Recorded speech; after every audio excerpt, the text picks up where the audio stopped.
नमस्कार दोस्तों, आज के इस वीडियो में हम क्लास 9th मैथमेटिक्स के चैप्टर 8 पर चर्चा करने वाले हैं। तो आज आप एक्सरसाइज 8.2 से रिलेटेड जो क्वेश्चंस हैं उनका सॉल्यूशंस आप देखेंगे। तो हमारे इस वीडियो को अंत तक देखते रहिए और अपने ज्ञान को बढ़ाइए।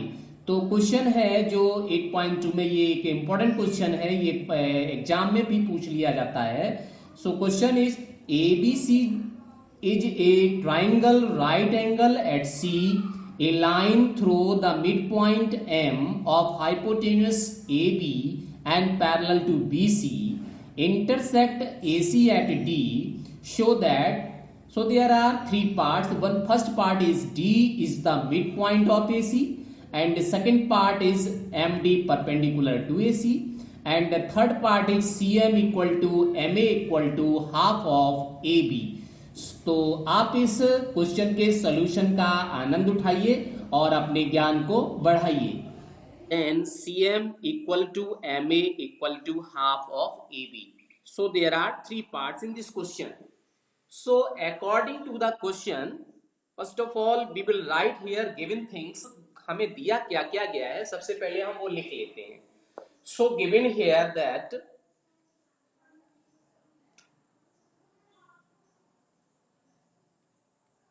triangle ABC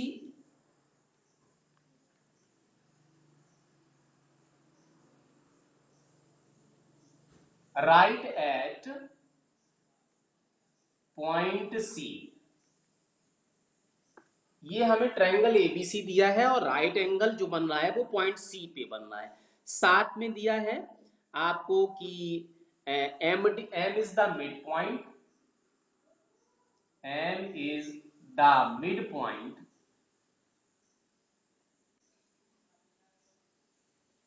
of that is A B,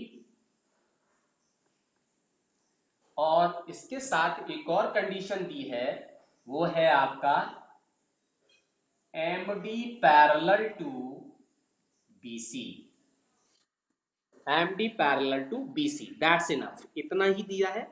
अब टू प्रूव क्या करना है वो भी लिख लेते हैं। To prove that it is given that first part, that is D is the midpoint of AC,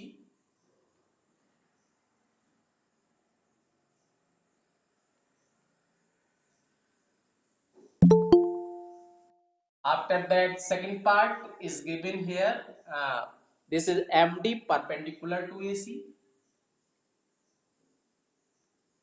and then third part is given here, that is CM equal to MA equal to half of AB. So these three things is required. According to the information, first of all we will draw the diagram for it. So here is given that is right triangle ABC, and this is just right at C. तो हम इस तरह से एक triangle बनाएंगे और उस triangle में ये पॉइंट C होगा, और ए बी आप कोई भी दे सकते हो, यहाँ दे सकते हो, यहाँ दे सकते हो। तो मैंने मान लीजिए ए टॉप पे लिखा और बी आपका ये हो गया, ठीक है। इसके साथ आपको दिया हुआ है C is the mid point of hypotenuse. तो अब हाइपोटेनस इस समय ए बी हो गया, तो ए बी का मिड पॉइंट होगा M, और यहां हमने एक पैरेलल लाइन ड्रॉ की because this is also given, and the name of this point is D. Okay, so from this D we will prove that this D is the midpoint of AC and MD is perpendicular to AC, and third one CM equal to MA equal to half of AB. But prove these things, here is something is required. तो वो required क्या है, हमको थोड़ा construction करना पड़ेगा। तो हमने कंस्ट्रक्शन कर लिया। क्या कंस्ट्रक्शन को किया, ज्वाइन C to M, ये कंस्ट्रक्शन करेंगे, ज्वाइन C to M। तो हमने देखिए ये कंस्ट्रक्शन भी कर लिया। डायग्राम कंप्लीट हो गया, ठीक है। कंप्लीट होने के बाद अब आपको क्या करना है कि प्रूफ इसका स्टार्ट करना है।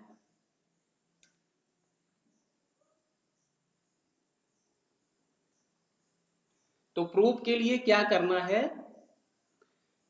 देखिए सबसे पहले आपको जो प्रूव करना है D is the mid point of A C. Okay, तो इसके लिए आपको क्या करना है, जो इंफॉर्मेशन दिया है उसका यूज करेंगे। इन ट्राइंगल आप देखेंगे, इन ट्राइंगल ए सी बी, ए सी और बी, यही आपका राइट ट्राइंगल है। ए बी सी बी लिखा जा सकता है, ए सी बी भी लिखा जा सकता है। In triangle A C B, what to do here, that is M is the midpoint of AB. M is the midpoint of AB. तो देखिए हमने M midpoint लिख लिया, and after that this is also given that MD parallel to BC। तो आपको हम बताते चलें कि आपका जो मिड पॉइंट थ्योरम है, वो मिड पॉइंट थ्योरम ये है कि अगर किसी भी ट्रायंगल में दो साइड के मिड पॉइंट को मिलाने वाला जो लाइन सेगमेंट होता है वो थर्ड साइड के पैरेलल होता है। तो यहाँ कंडीशन क्या आ गई कि ये दोनों पॉइंट मिड होने चाहिए, तभी वो इसके पैरेलल होगा, ठीक है। अब यहाँ पे कन्वर्ज में जरा सोचिए क्या हो सकता है। कन्वर्ज में आपको दिया है M D parallel to B C and M is also a mid point. M mid point भी दिया है और ये पैरेलल भी दिया है। तो कन्वर्ज थ्योरम के स्टेटमेंट से आप क्या कह सकते हो, D is the mid point of A C. This is the converse of mid point theorem. तो आपको वो स्टेटमेंट यहां शो करना पड़ेगा या लिखना पड़ेगा, by converge of mid point theorem. तो हम यहां लिखते हैं by converge of mid point theorem.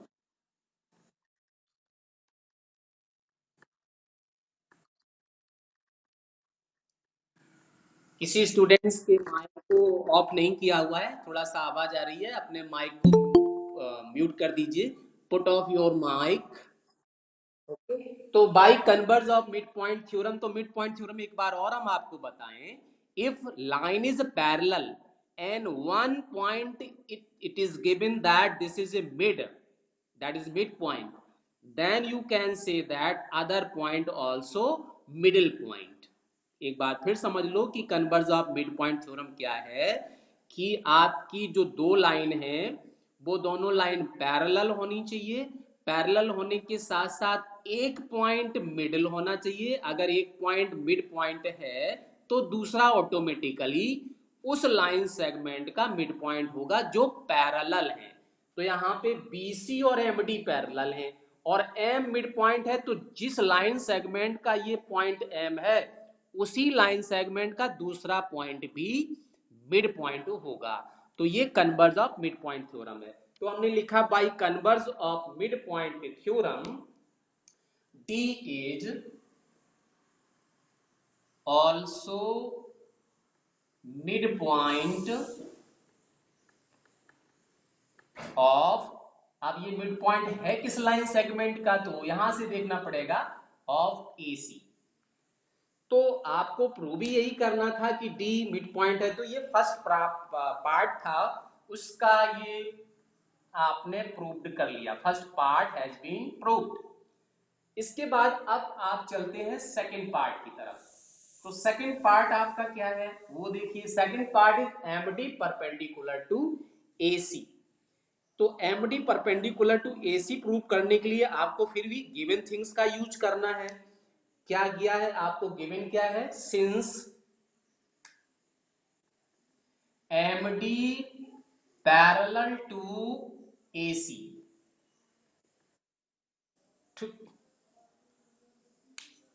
MD parallel to BC लिखना है, सॉरी AC नहीं BC।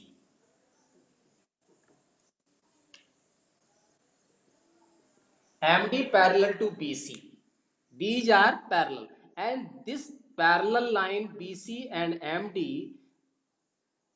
a third line intersect AC of two parallel line। आप देखिए कि अगर आप इस पैरेलल लाइन को एक्सटेंड कर दें तो आपको ये एक थर्ड लाइन AC जो मिल रही है वो इन दोनों लाइन को इंटरसेक्ट कर रही है। तो आप लिखेंगे AC is the transversal, this is given, ये आपको गिवन था। then and AC is a transversal। ये ट्रांसवर्सल क्यों हो गई, ये इसका कॉन्सेप्ट क्लियर हो जाना चाहिए। क्यों? क्यों? Because these two lines are parallel and a third line intersect these two lines, therefore this is a transversal line. Now if it is a transversal line, then you can say that there are so many angles formed, that is alternate interior angle, corresponding angle, alternate exterior angle and so। तो उन angles का अब हमें यहाँ पे use करना है। तो आप देखेंगे कि यहाँ पर एंगल, इसको हम शॉर्ट में लिख लेते हैं ताकि बार बार ना लिखना पड़े। ये आपका हो गया एंगल 1 और ये हो गया आपका एंगल 2। तो हम यहां पे लिखेंगे angle 1, there this implies that angle 1 equal to angle 2, और सॉरी इसको नहीं लिखना है, 2 को नहीं लिखना है, यहां पे लिखेंगे एंगल 3। तो हम लिखेंगे एंगल 1 इक्वल टू एंगल 3। ऐसा क्यों हो गया angle 1 and angle 3? Because these are corresponding angle. ये जो फर्स्ट पैरेलल लाइन है उसके ऊपर ये 3 एंगल है, और जो सेकंड पैरेलल लाइन है उसके ऊपर भी ये एंगल 1 है, तो ये करस्पॉन्डिंग एंगल हो गए। तो इसीलिए ये आपका एंगल 1 और एंगल 3 इक्वल हो गया, that is corresponding angles. Okay, after that if it is corresponding angle, then you know that angle 3 is 90 degree, but here you know already that is given angle 3 equal to 90 degree, this is given already। Therefore if angle 3 is 90 degree, then you put this value here, this implies that angle 1 is also 90 degree. और अगर angle 190 degree है तो आपका requirement क्या था? Third, that is MD perpendicular to AC. अगर ये 90 degree हो गया तो फिर आप क्या इसका रीजन लिख सकते हो, इस कंक्लूजन क्या लिख सकते हो? This implies that MD perpendicular to AC.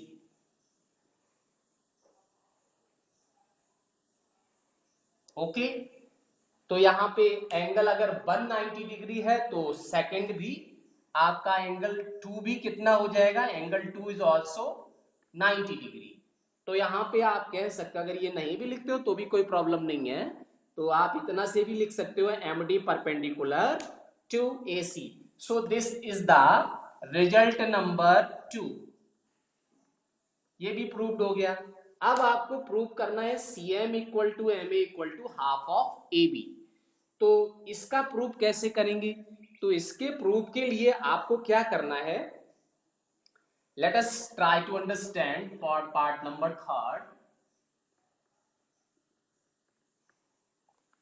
For part number 3 we will take these two triangles. अभी हमने जो कंस्ट्रक्शन किया था उसका यूज ही नहीं किया हुआ है, तो अब हम कंस्ट्रक्शन का यूज इसी थर्ड पार्ट के लिए करेंगे। यहां के लिए मैंने इस कंस्ट्रक्शन को किया था, तो क्या करेंगे? You can say that here are 2 triangles, not 2 but 3, so not 3 but 4। okay, so we will take only 2 triangle, that is in triangle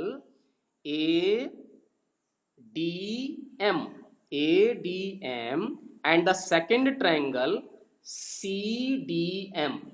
means हम ये ट्रायंगल लेंगे और ये ट्रायंगल लेंगे। ट्रायंगल अभी एंगल को हटा दे तो एंगल 1 और एंगल 2 जो लिखा है उसकी जगह हम इसे एंगल ट्रायंगल 1 ट्रायंगल 2 मान सकते हैं। ओके, तो हम ये दोनों एंगल ट्रायंगल को लेंगे। तो अब क्या करना है, वही जो आपने बताया वो लिखना भी है। Okay, so we will write here in triangle, that is ADM and triangle CDM, we will prove it that these two triangles are congruent। ये लिया क्यों है, क्योंकि अब हम इसे पहले congruent प्रूव करेंगे। तो congruent प्रूव करने के लिए आप देखिए आपके पास क्या क्या कंडीशन आ रही हैं। सबसे पहले आप यहाँ पे देखिए, since D is the midpoint, okay, so you can write that AD equal to CD, region D is midpoint। तो हमने ये लिख लिया कि ये इसका डीप मिड पॉइंट है। सेकेंड कंडीशन अभी अभी आपने बताया angle 1 is 90 degree, so we will write here that is angle 1 equal to angle 2, this is each 90 degree.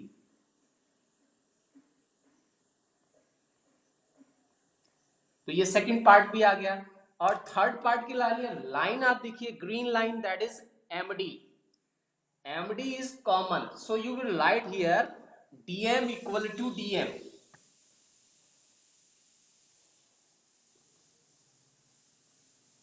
Okay, DM equal to DM, this is common। Now you observe that side, angle and side, okay, side, angle and side, you can say that side, angle, side, and angle 1 is the included angle, बीच में पड़ रहा है, तो यहाँ पे SAS criteria hold हो रहा है। So you will write here by SAS criterion, SAS criterion, these two triangles are congruent। Triangle ADM just congruent to triangle CDM, and if these two triangles are congruent, then this is not requirement to prove that these two triangles are congruent। ये तो हमें prove करना नहीं था, हमें prove तो कुछ और ही करना है। तो उसी को प्रूव लाने के लिए ये पहले प्रूव करना पड़ेगा। तो सबसे पहले हम यहाँ पे जो हमें कंक्लूजन जो हमें चाहिए, रिक्वायरमेंट जो हमारा है, वो हम सबसे पहले लिखते हैं। This implies that all corresponding parts are equal. तो हमें जरूरत क्या है, यहाँ पे CM की जरूरत है। तो तुरंत हम लिखेंगे CM equal to MA, CM equal to MA, and this is by CPCT। ये CPCT से हो गया, और इसे आप इक्वेशन नंबर 1 डाल दीजिए, इसी की जरूरत पड़ेगी क्योंकि यहाँ पे एक और रिजल्ट दिया है, CM इक्वल टू MA के साथ आप AB भी दिया हुआ है। तो उसके लिए अब आप क्या करोगे, उसके लिए आपको करना क्या है, आप जो गिवन थिंग्स है उसका यूज करेंगे। तो गिवन में क्या दिया हुआ है, given is that M is the midpoint of AC, M is the midpoint of AB। अगर M इसका मिड पॉइंट है तो BM इक्वल टू MA हो गया, या फिर आप इसे ऐसे भी लिख सकते हो, this implies that MA equal to just half of AB। ये लिखा जा सकता है, इस चीज को थोड़ा समझ लेना कि यहां से रिजल्ट अगर M मिड पॉइंट है तो आपका आएगा MA इक्वल टू BM, ठीक है। और AB को आप लिख सकते हो AM plus BM, AM plus BM। और आप देखो MA और BM इक्वल है, तो BM हटा दिया, इसकी जगह हमने क्या लिख दिया, AM। तो AM और AM क्या हो जाएगा, 2AM। और 2 को अगर आप हटा दोगे तो क्या आ जाएगा, 1/2 AM। AM का वैल्यू आ जाएगा 1/2 AB, तो वही मैं लिख रहा हूं MA = 1/2 AB डायरेक्टली। ओके, तो वो कहां से आया वो मैंने आपको बताया कि वो इस तरह से लाना है, तो उसको शो करने की जरूरत नहीं है, वो तो सिंपल आप ऑटोमेटिकली समझ सकते हैं कि M is the mid point, therefore half part is just half of this whole line. ठीक है, तो ये आपका आ गया, ये सेकंड पार्ट आ गया, सेकंड इक्वेशन इसे मान लीजिए आप। Now using first and second, from equation first and second we get, आप देखो फर्स्ट में क्या लिखा है, MA = CM, और यहाँ पे क्या लिखा है, MA = हाफ ऑफ AB। तो आप यहाँ पे फाइनली लिख सकते हो this from equation first and second, CM = MA = half of AB। So this is the result number third, and then you can write here prove the part number third। तो ये एक इंपॉर्टेंट क्वेश्चन था, और इसको किस तरह से करना है, यहाँ पे मिड पॉइंट थ्योरम का भी यूज नहीं हुआ, यहाँ converse of mid point theorem का यूज होना था, इसलिए मैंने आपको ये एक इंपॉर्टेंट क्वेश्चन था इसलिए आपको बताना उचित समझा। ये अक्सर कर एग्जाम में पूछ लिया जाता है। तो this is the proof of the question number 7 of exercise number 8.2. Now dear, we will move for next chapter, that is circle. Okay, chapter number 10, circle. Why? Because chapter number 9 is not in your syllabus according to the C।